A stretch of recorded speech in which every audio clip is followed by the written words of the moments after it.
Number 4, flip Newt Gingrich, the national bird. Number 3, assure a teary-eyed Dan Quayle that he'll look after squirrel family living in attic. Number 2, figure out jogging route that goes past McDonald's and Dunkin' Donuts.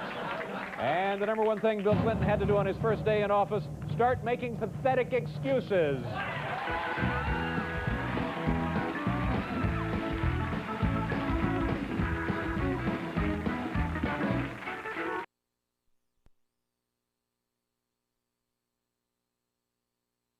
Coming up later, our conversation with Alan Alda has spilled over into show number 3, and arbitrarily we'll pick it up with some, certainly not all, but some of the movies he's been involved in. And let's begin with The Seduction of Joe Tynan.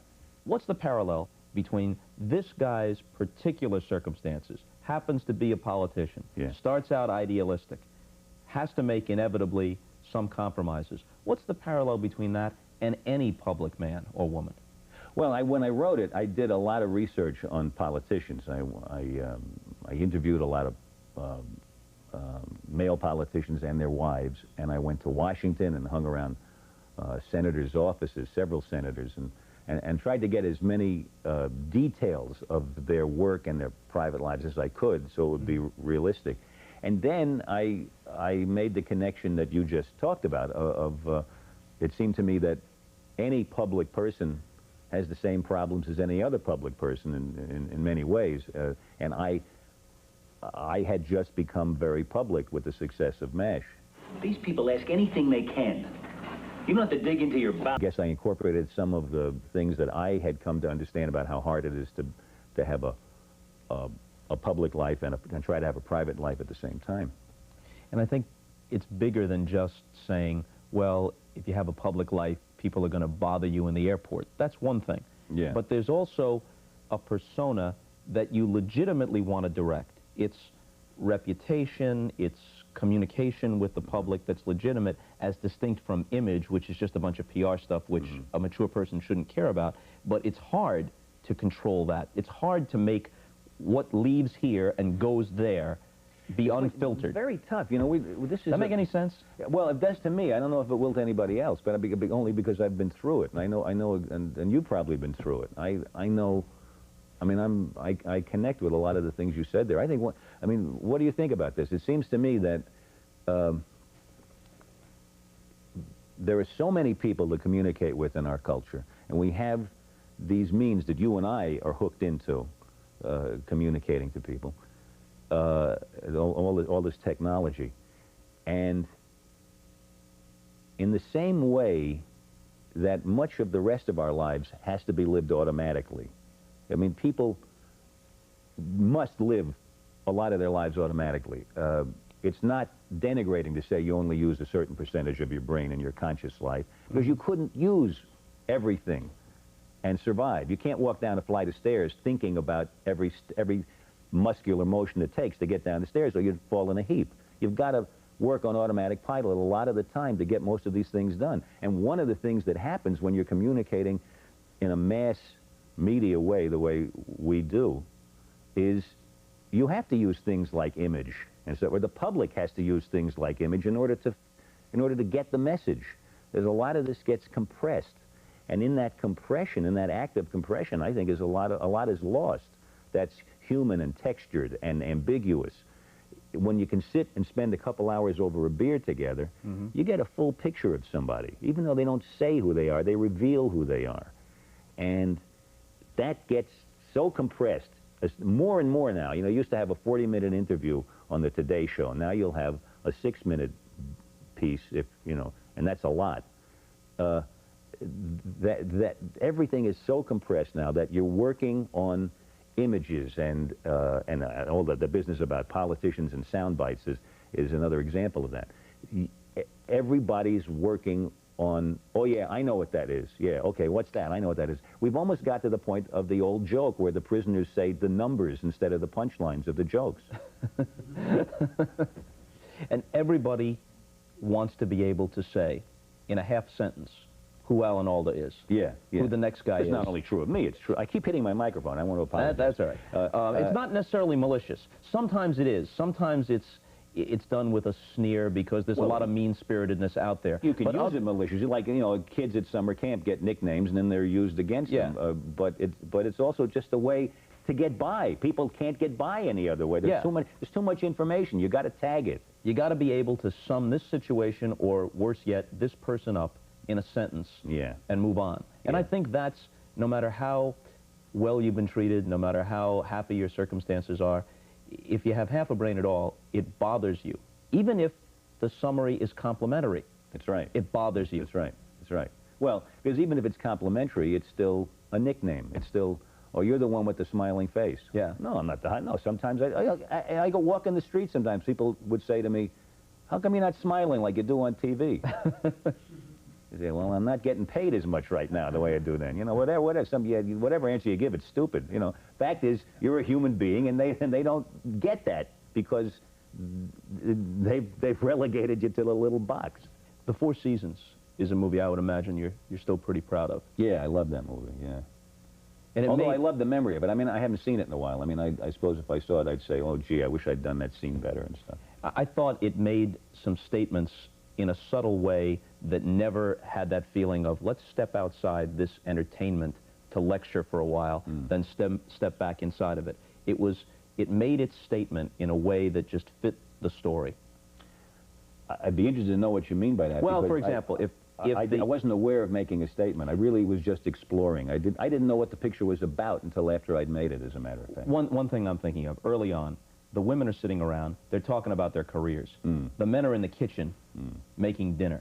Now, that may not be the most profound statement in the world, but maybe that's the best part of it. It isn't like a statement. It isn't something shouted from the mountaintop. Yeah. These people are just relating to one another as they do, and this is one aspect of it.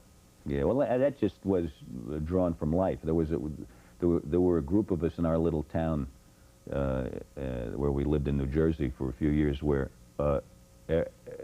several of the couples had been married the same amount of, they'd been married in the same year, and we all got together on our anniversaries, or we celebrated a common anniversary, and the men would cook and the women would be in the other room joking about it, and the men would be destroying the kitchen, you know, all sure that they knew what they were doing.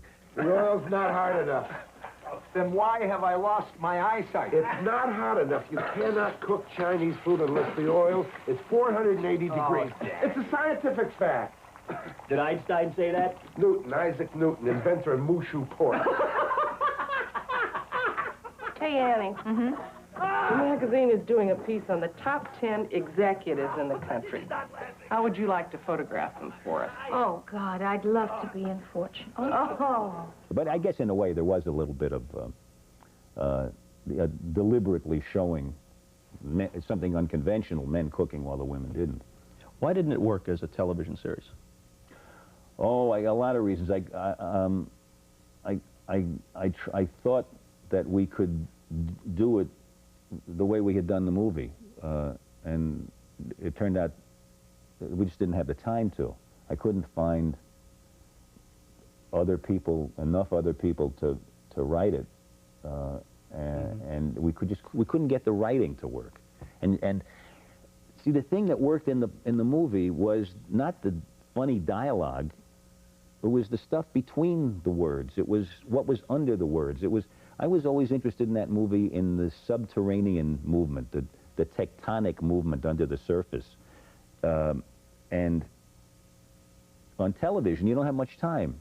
And if you say, wait a second, let's stop shooting here for a second. Let's talk about what's under the surface. Everybody goes, yeah, right, okay. Yeah. I think I got that. Okay, let's get a two-shot here, you know. And they start, it was being started to get written on the surface and played on the surface and shot on the surface. And that's a regular television show. And here I was trying to get under the surface, and I was probably subverting the whole thing. I was making it worse instead of making it better. I mean, I really kept looking for a way to do what we did in the movie, but you don't have time. Unless you're lucky and you have a whole bunch of people who say, yeah, I get it. I know what we're trying to do here. And everybody is working toward that.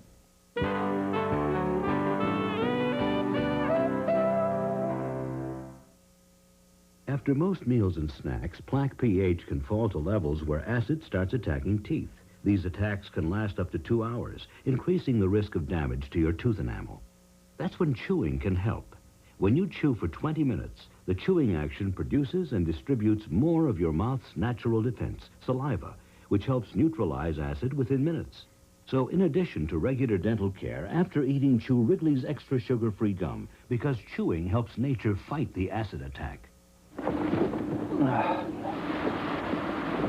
When life turns up the heat, Will they start the wedding without me? This shouldn't take long, honey. nothing protects you like Degree antiperspirant. It's body heat activated. Will it be soon, Daddy? Soon, sweetie. Every time your body heat rises, Degree releases extra protection to keep you fresher, drier. Can your antiperspirant take the heat? You made it. Degree can. Your body heat turns it on. You're worried about it? I don't believe in diets. I don't think they work. But I do believe in trying to eat wisely and eat good food. Now I have got a little sugar bowl full of Equal packets. Equal has the great taste of NutraSweet and no saccharin. It tastes good. Combos versus chips. With cheese and pepperoni inside a crunchy baked shell. Combos blows chips away. Try Combos. They're the one snack that's twice as good. Hey kids, Super Bowl 27, the biggest game of the year, is coming to Channel 4. And there's another super event coming to L.A. just for you. It's the Lay's Potato Chips NFL Super Bowl 27 Youth Clinic, where over 60 current NFL players will demonstrate how to play like a pro. You and your family and friends can come and watch the pros in action. Admission is free, so be there at 9 a.m. on January 23rd at UCLA or 1 p.m. on January 24th at Cal State Fullerton for a super day with the pros. Let's shift gears here and talk about an old film that naturally I was interested in, Paper Lion. You weren't much of a football fan. No, at that time. I never since, had right? a background in sports. I think partly because I was sick as a kid and I didn't play sports much. I swam a lot, but I didn't know about sports. In the Army, when they said, please list your sports, you had to check off boxing, or, and then it had a space for other. I wrote badminton. I was actually very good at badminton, which was a good background for tennis. I love to play tennis. By the way, I don't know sports. Soon to be an Olympic sport. Tennis? Badminton. Badminton. No, tennis is. Tennis already is badminton. Badminton will be. It's too late for me now. That's what the ancient Greeks had in mind, badminton, I think. Yes. Yeah. Well, it's good, but I think they should play it the old way, with a champagne cork with feathers in it. I mean, that's, I think, how it originated at Lord Badminton's That's the origin of the modern shuttlecock? That's right, yes. Or... I'm tapped out now on my badminton knowledge. I can't go any further, which is a relief to all of you, I'm sure. It's not late enough to do the joke that brings to mind, but go ahead. Where was I? You were asking me a question which I was adroitly averting. I didn't know about football when I did Paper Lion. They cast you, I take it. Paper Lion is George Plimpton's story of how he actually suited up with the Detroit Lions. He went through training camp and he played an exhibition game against the then St. Louis Cardinals. It was a very successful book. They make a movie out of it. You play Plimpton. So why'd they cast you? They cast me because they thought I'd be wonderful in it. So, there you go. Even though they knew I didn't know much, they knew I didn't know much about football. I mean, I played a little touch football with friends and would get hurt doing it, But I worked really hard on that, and I found the football players, all the Detroit Lions, like John Gordy and Alex Karras and Mike Lucci. They were very interesting people, and they really many of them liked the violence of the game, which was not part of my background, and I was fascinated by that. Mike Lucci hurt his leg at one point. He said, I can't wait to get back. I said, you really like the game? He says, no, I like to hit people. He was really involved in that. But I got to learn some of the techniques, and I could throw a football 50 yards by the time I finished the picture. That's a long distance, and it used to. I mean, I had to rest my arm in an ice pack for the rest of the day if I did that. But I could do it.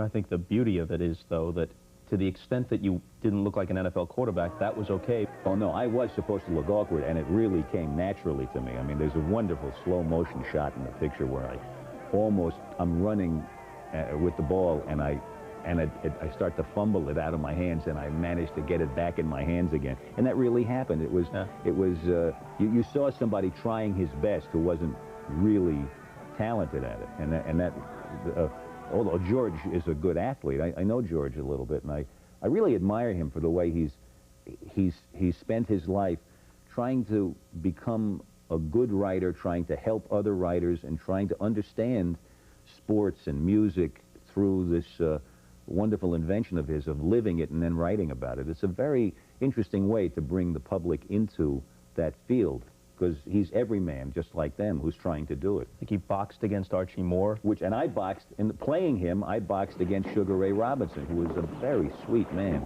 very kind person. He showed me what to do to look sort of like I could box for a few hours, and then we spent the rest of the day doing it on camera. And I walked into a left hook of his and got a bloody nose, and he just felt terrible about it. So Plimpton, I think, conducted the orchestra with Leonard Bernstein. Yeah. He performed in the circus, boxed against Archie Moore, pitched at Yankee Stadium against a group of all-stars. I pitched against a bunch of Yankees, too. Mantle among them? Well, I don't remember. I doubt it. I probably would have remembered that.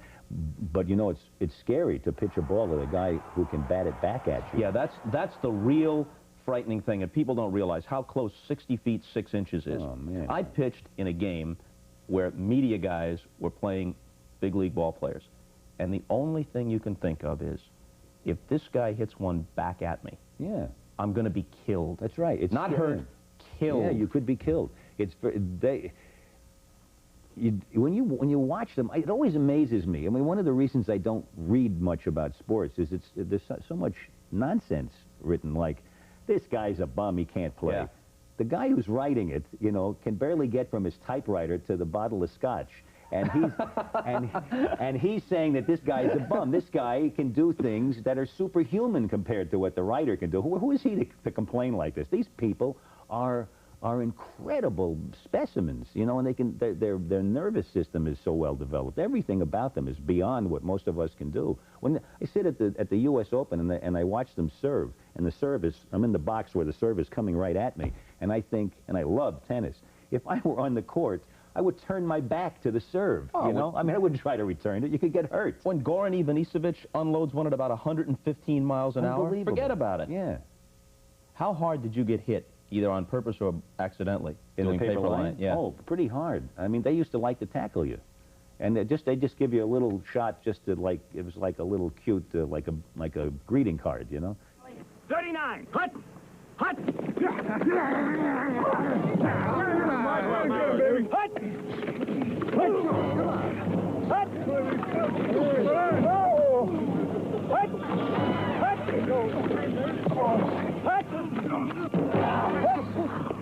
Up and at him, George. All right, right.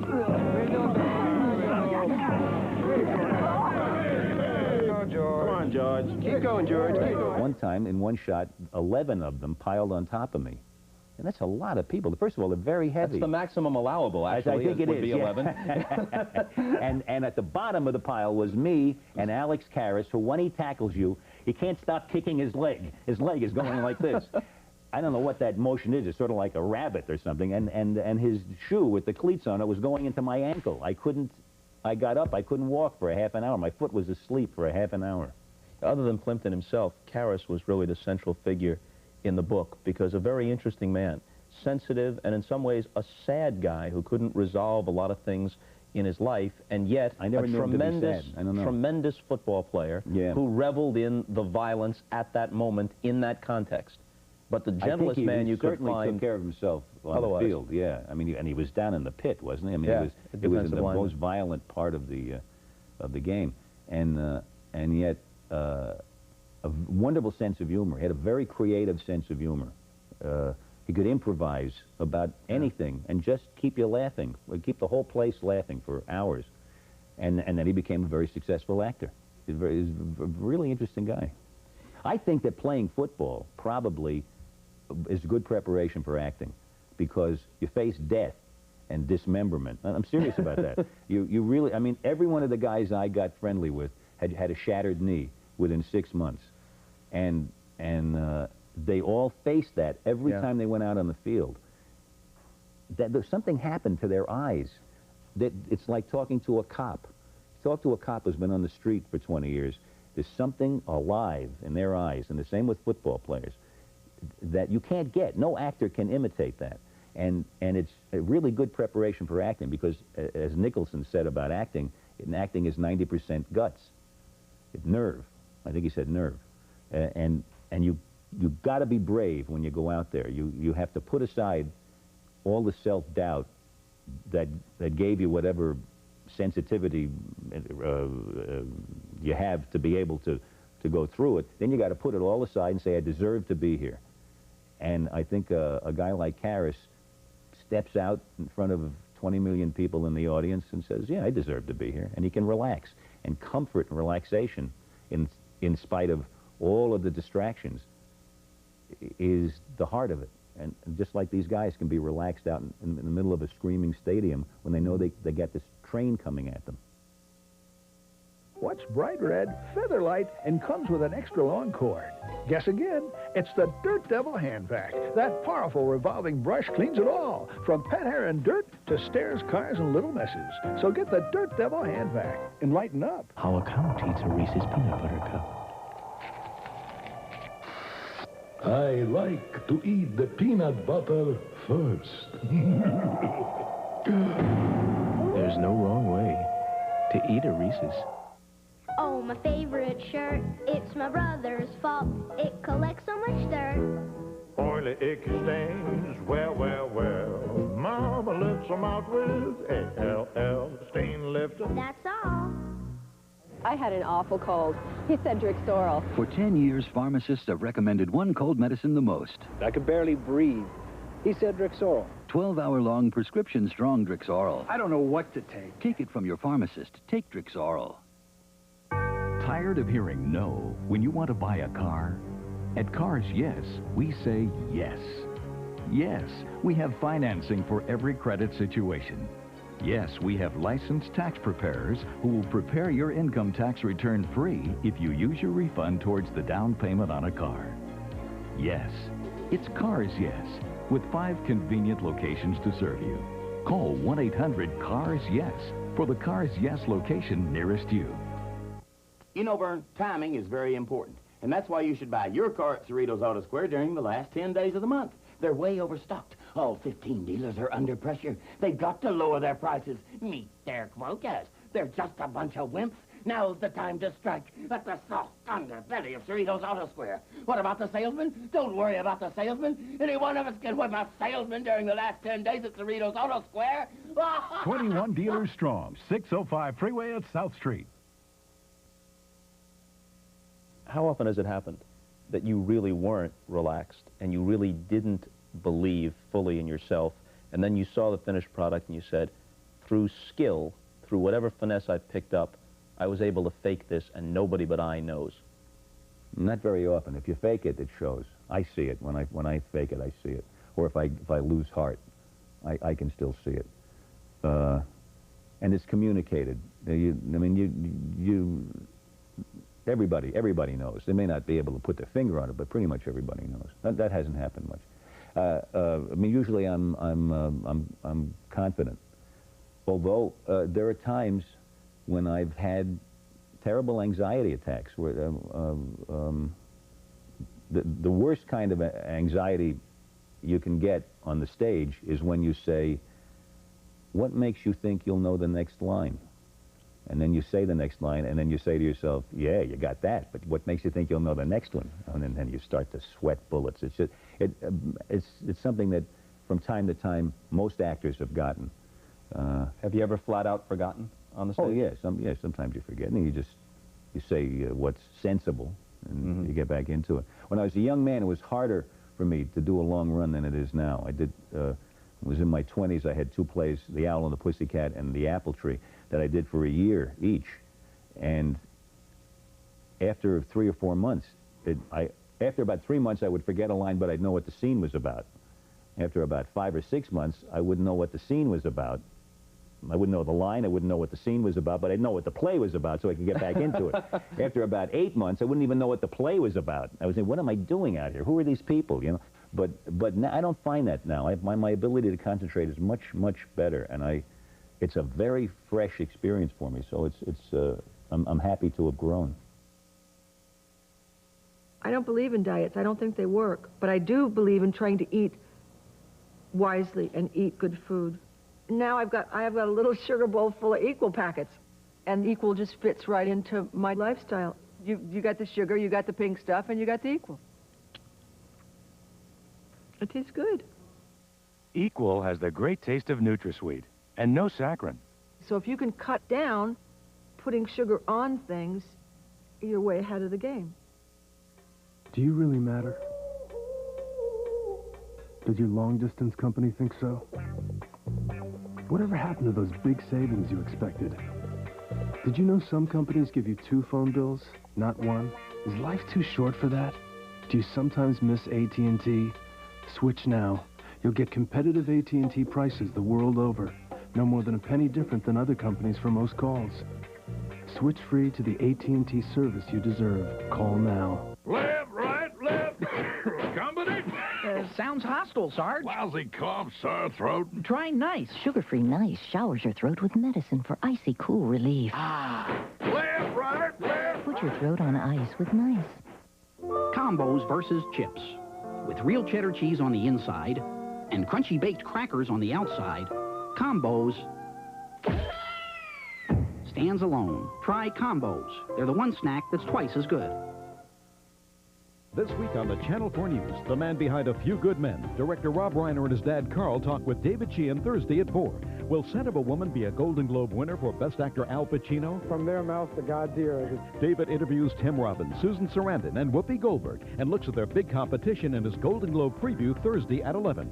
Then find out who takes home the gold. Oh, I'm always hoping for it. The Golden Globe winners Saturday at 11. And go backstage with all the stars Sunday at 4. This week only on the Channel 4 News. I'd say we've more or less covered it, wouldn't you? I don't want to do this for a fortnight.